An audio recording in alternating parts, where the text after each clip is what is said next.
Is this really happening? Canada is, after the second match window of the CONCACAF World Cup qualifying for the 2022 World Cup in Qatar, is third. Came in to the second window third, came out in third. Came in undefeated, came out one of just two teams in CONCACAF, the other being Mexico, to remain undefeated. This was the statement window for Canada. The "we are here, we are going for it" window for Canada. Starting things off, coming into the window, a bit of shakiness on the injury front. Milan Borjan, Kyle Larin, Atiba Hutchinson, all out of the lineup for this window due to injuries. Junior Hoylett not going to be able to play in Mexico and then ended up being out for the rest of the window as well. And Canada coming in, this was the window that was going to test to their depth. And the depth pulled through. Against Mexico, at the Azteca, in front of fans, going down to the cathedral of football in CONCACAF.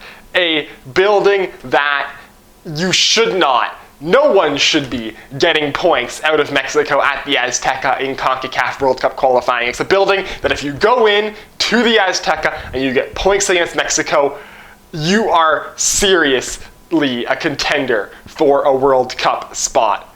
And what did Canada do? They got a draw. Came out, and right off the bat, you could tell the Mexicans were scared. They were sitting back way deeper than Mexico should be at the Azteca. They knew if they overextend, if they push too far in one direction, the Canadian counterattack, Richie Laryea, Alphonso Davies, Tajon Buchanan, Jonathan David, were going to punish them. And so they sat back a bit more. They did get the first goal. It was absolutely beautiful. Cross play back across, just a fantastic goal that perfectly encapsulates Mexico as a team and just shows the level of quality they have all throughout their squad.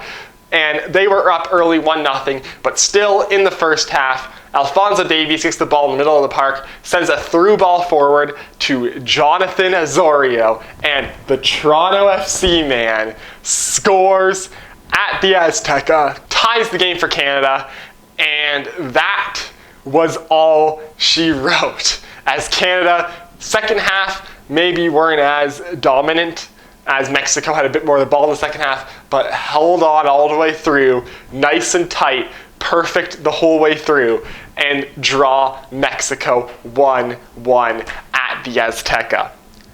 Wasn't all sunshine and rainbows though at the Azteca, as Tajon Buchanan, Steven Vittoria, and Richie Laryea all picked up their second yellow cards of the World Cup qualifiers, meaning they were all suspended, unfortunately, for Canada's next game against Jamaica. So, second game, Canada goes in to Jamaica, goes into Kingston, and this was a game where the lack of depth really showed for Canada, I think. The quality of the Jamaican pitch maybe wasn't fully up to snuff, and that might have done a little bit at stopping the Alphonso Davies train. Jonathan David didn't have the greatest of the games, in my opinion.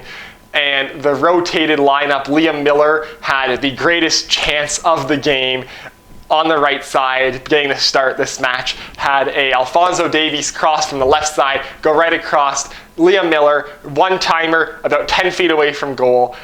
Only person in front of him is Andre Blake, and he shoots it directly at Blake when he had most of the right third of the net wide open. It was a fantastic chance. Liam Miller has to score that, but unfortunately he did not. That was the last really we saw of Miller in this window, as he was pretty much immediately subbed off after that for David Wotherspoon.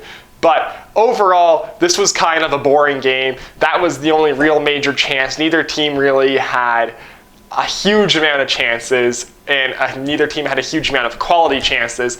It was a pretty stop-start, messy game, which ended up being a 0-0 draw, which worked out for Jamaica given that they were sitting on 1 point going into that match and they really needed anything. But for Canada, dropping 2 points against what at that point was the last place team in the World Cup qualifiers meant that Panama, who upset the United States that same night, moved ahead of Canada into third place, into the last guaranteed World Cup qualifying spot. Still great for Canada to be undefeated, but standing-wise, not what was needed. Which led up to what was probably the most important match so far of the World Cup qualifiers for Canada. Canada at home at BMO Field in Toronto to a just fully expanded 100% capacity crowd versus Panama. A match for third place in the group. And coming into the game, the atmosphere looked fantastic. The supporter section, the Voyageurs with the flags all up and running. I'm so excited for when they come to Edmonton next month because I'm gonna be right in with the Voyageurs hopefully. And it just looked fantastic. The atmosphere looked incredible with like proper scenes down at BMO Field right before the match. Crowd's getting into it. Noise is starting to build up, and 5 minutes in, Panama scores. First 3 minutes, it seemed like Canada had control of the game. Panama gets one rush about 4 minutes in, gets a crossover in the middle, boom, goal. Basically their first real offensive push of the game, and Panama immediately scores, and all of a sudden Canada is stuck playing from behind, which led to Alphonso Davies being played in a further advanced role, being played at a more striker role in a 3-5-2 formation. He was playing like he was Neo in the Matrix. He was playing like he was the one, like there was no spoon. He was doing things all game that didn't seem possible. Pushing forward, every time he had the ball, it was him controlling it. Multiple chances where he'd just move it through 2 or 3 Panamanian players, through spaces that didn't look like they should exist in large enough of a size for him to put the ball through them. But he would do it, and then he'd go and he'd get chances and chances and chances. And Canada, after going down early, were going and getting corner after corner after corner, and at one point, at about the 27th minute, Tajon Buchanan wins a free kick. Alphonso Davies takes it into a wall, out for a corner.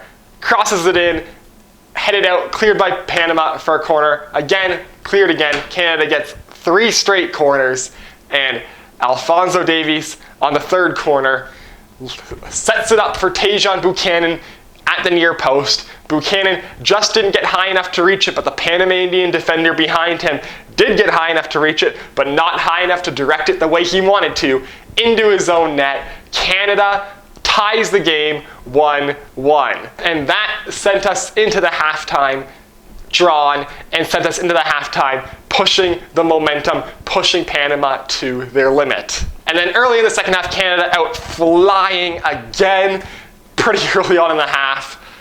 The greatest goal in Canadian soccer history occurs. Canada ball with Maxime Crépeau, he rolls it out to Buchanan. Buchanan, I believe, tries to play it up to David. It's nowhere near him. It's rolling out towards the right side. Back near the top of his box, about a third of the way up the field, Alphonso Davies, literally 50 yards behind this ball, starts sprinting when there's a Panamanian defender like 20 yards from it. And Davies goes, and the ball is on the line, and the Panamanian defender is right there, and Davies at full sprint with his back foot pulls the ball in front of him, holding it in off the line. And a ball that had no business being kept in, a ball that Alphonso Davies had no business, a ball that Alphonso Davies had no physical means of getting to. He should not possibly, by the laws of physics, have been able to get to that ball. And then at the speed he was going to pull it out of his back heel, turns around, runs. I'll put a link to the video I uploaded last night. That was a meme of this, where when he was running, it's like the Matrix, and it's like, what is he doing? And Morpheus is just like, he's beginning to believe. When Alphonso Davies made that sprint, when he started making that sprint, he began to believe. that there was no spoon and that he could control the laws of the universe, as he ran faster than any man has any business running, controlled the ball at speeds higher than any man has business controlling the ball, goes in, one-on-one on the last defender, is going to cut it towards the net, cuts away from the net, pulls the ball back, gives himself like half a yard of space, left foot.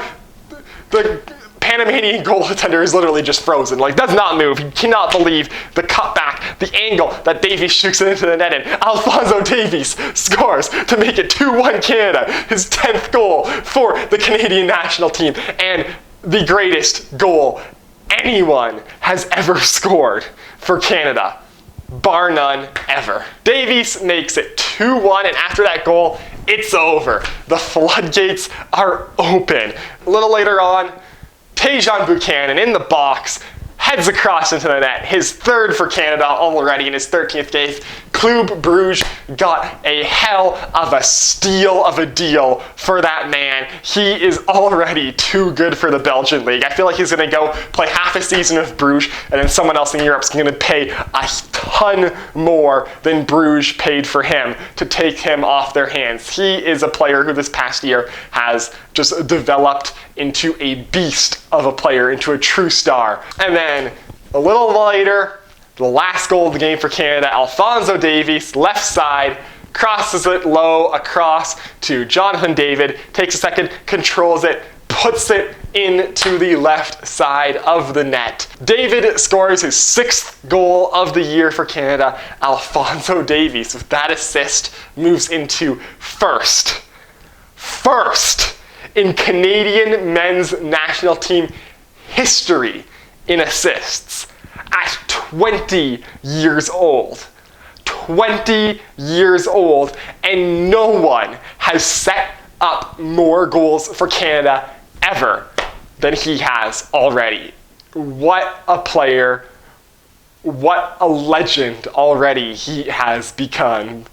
And Canada beats Panama on home soil 4-1, moving back into third in the octagonal, moving back into an automatic World Cup spot. I can't believe it. Moving into the top 50 in the FIFA World Rankings, and earning the boys a meeting with Drake. Just what a window. Alphonso Davies with his best game in a Canada jersey against Panama. I feel like every window he comes out and he puts up his best game in a Canada jersey. He's just getting better. The fact that he's this good already and he's only 20 years old is terrifying. But now, Canada has finished the second window. We've played every team that we have to play once now, with the exception of Costa Rica. Next month in November, Canada, 2 home games, just a 2-match window against Costa Rica and Mexico, both in Edmonton.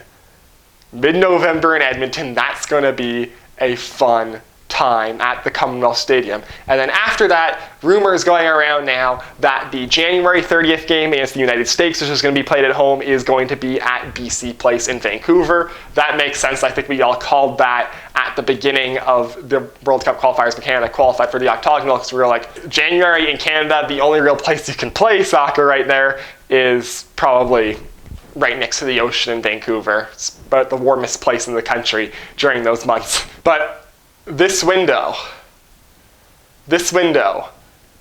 it feels like something has changed in Canadian football and Canadian soccer.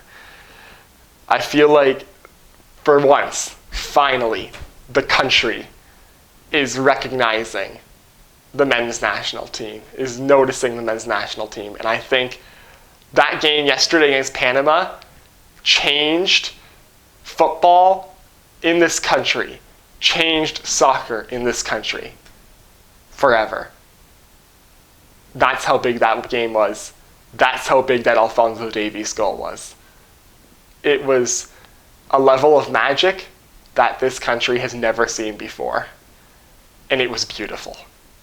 that is it for this video. If you liked it, hit like. If you want to see more of my stuff, hit subscribe. Follow me on Twitter. Link is down below in the description. I will see you next time, and if you're in Edmonton, I'll see you at Commonwealth Stadium next month when Canada takes on Costa Rica and Mexico.